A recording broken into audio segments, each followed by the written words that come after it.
Hello everyone, I was asked to show how I use clear embossing ink in a form of resist, and then I ink around it so that it leaves just the outline. So the outline of these people were done with stamps. I used clear embossing ink and clear embossing powder, and then this blue writing was done with blue embossing powder, and I think I still used the clear ink for that one. I'll show you a couple more examples before I get started. Let's see. This one actually was not done with embossing ink. This was done with stickers. And I put stickers down, and then I inked over all of them, and then I carefully peeled them up. These little spots where it says faith on the page, I don't know if you can see those. I used a white crayon to kind of color over the word before I did the ink.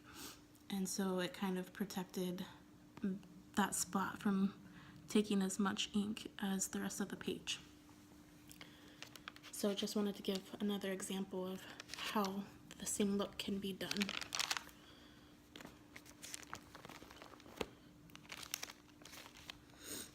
This page, the word waves was done with clear embossing ink and stamps. I also went around with a black pen and went around the word after it was dry, just to make it stand out and be a little more bold.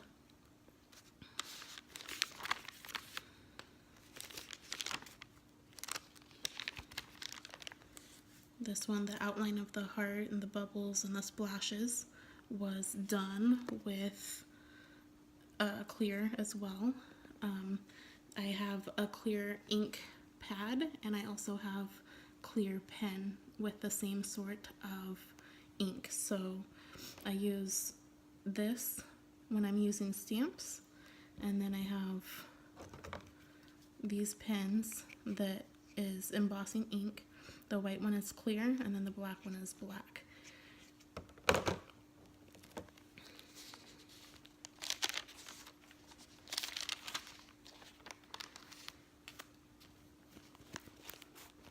I want to give an example of when I use the colored embossing, what that looks like.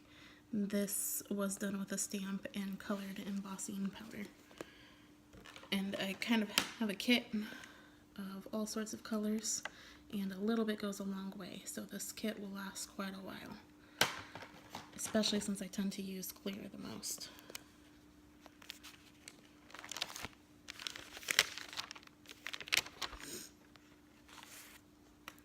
This pattern was done with a clear stamp and clear embossing powder, and then this heart is also embossed, but it's done with the red.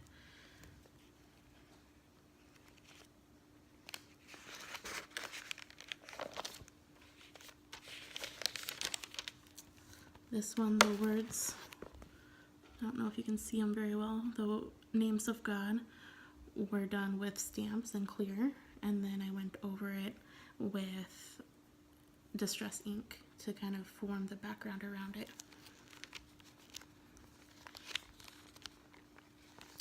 And last but not least, I used the pen to kind of make waves here on the page. I don't know how well you can see those. And then I went over it with white embossing powder to make it kind of look foamy and 3D, pop out a little bit.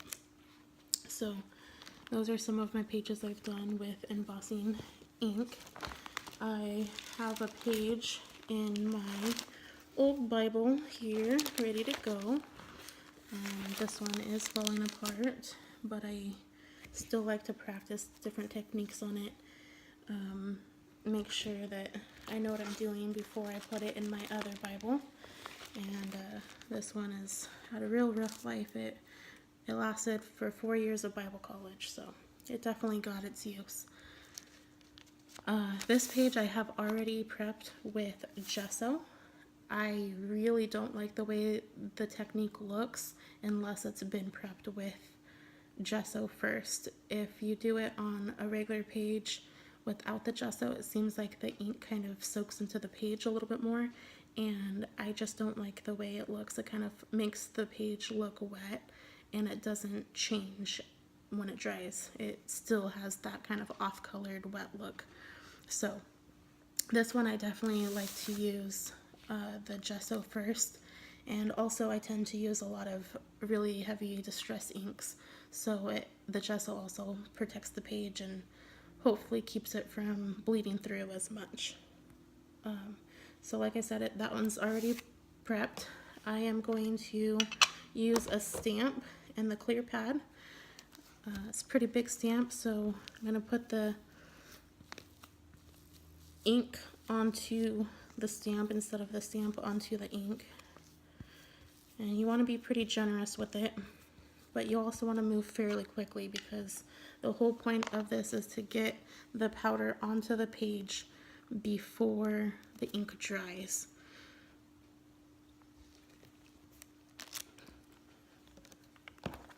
So I don't think you could see it very well. It's clear.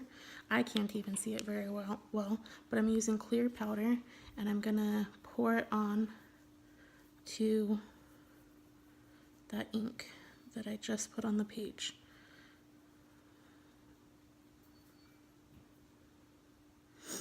Okay, now that the powder's on there, I don't have to move as quickly. So this powder is going to stick to the ink and fall off of anything else that is not wet. So I'm going to lift my Bible. I have one of these cutting mats. I have a bunch of packs of these cutting mats that came from the Dollar Tree. They come in a pack of 2, and they're pretty big, so I cut them in half, and so I get 4 for $1. And so I'm going to dump the extra powder off of my page down onto the little mat, and since I'm so clumsy, I'm going to immediately pour it back into my bottle, little jar here, and put the lid on. So hopefully I don't spill too much of it.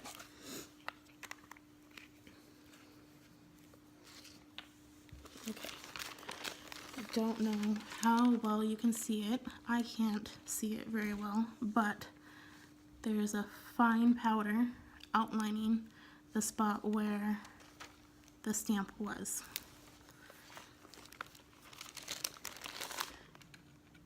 You can look closely and kind of use a brush to brush off any extra that may have stuck around the edges, but as long as your page was dry, it's really, really important to let the gesso dry very well before you get started, because anything that's even slightly wet, the powder will stick to. And then you will have a permanently embossed area anywhere the powder was. So I'm going to use the heat gun. It's not very loud, but I don't know what it's going to sound like on the camera, so forgive me. It won't take me very long. I'm just going to put the heat gun over the powder and it'll sort of turn glossy and wet looking. And that's how I know it's done. As soon as I see it kind of liquefy and get glossy, I'll know it's done and I can move on to another area. Hopefully this will show up, but I don't know if it'll show up very well for you on the camera.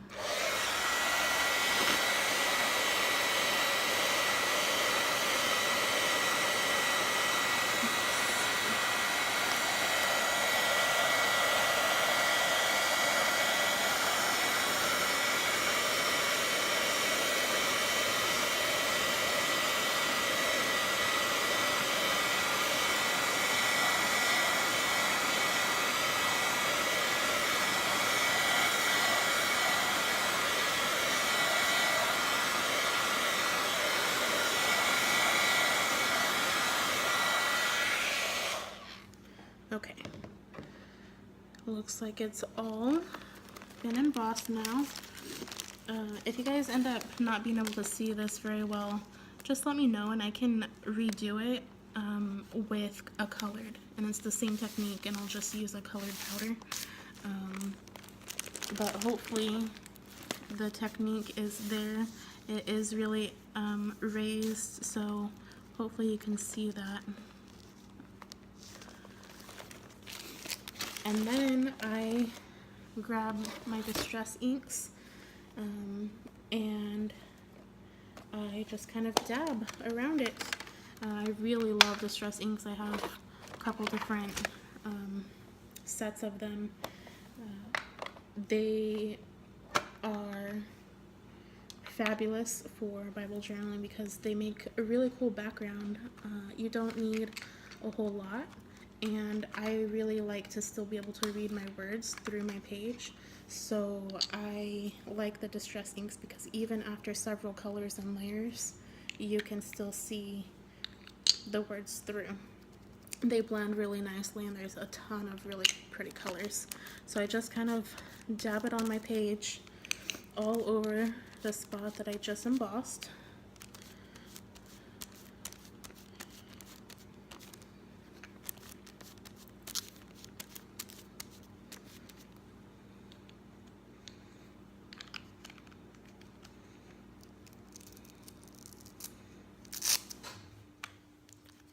I'm gonna mix and match some colors here.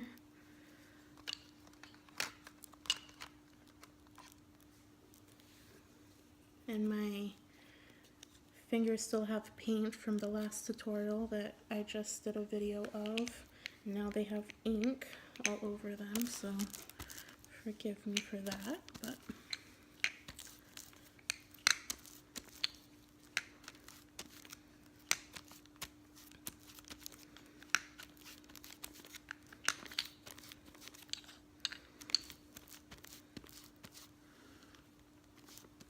I'm still doubting. I don't know how well you can see the outline of my stamp yet, just because it's clear. I'm starting to be able to see it, but the more layers I get on there, the more color I blend together, the more defined the clear stamp is going to look.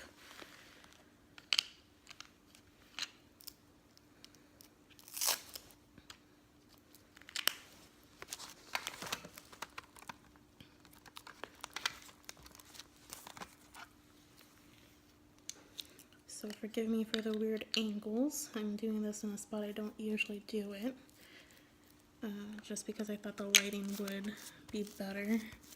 And I don't really make many of these videos. It's my first day doing them, so I don't really have the proper equipment or know the perfect spot or place to get lighting.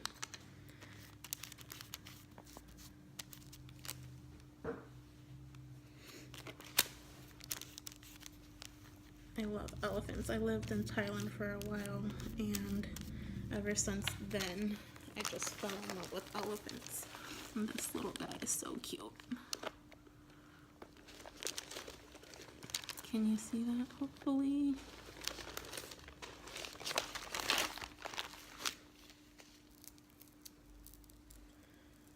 I think I'm going to add a little bit of purple in to the mix.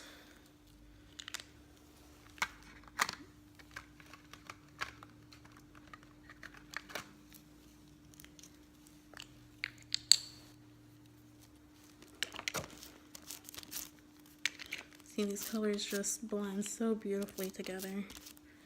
I just really love distress inks. And as you can see, it's still absolutely no problem reading through this, even after 3 or 4 colors and the ink. The colored powder is definitely a lot harder to read through, but when you use the clear, you can still see through the clear, no problem. Oh, I love him. He's so cute. Okay, well, hopefully you guys were able to learn something from this. Hopefully this video helped. If not, depending on how many comments I get, let me know if I should do it again with the same technique with a colored powder, just to help you guys see it a little better. Thanks for watching. Let me know if you have any questions. God bless you.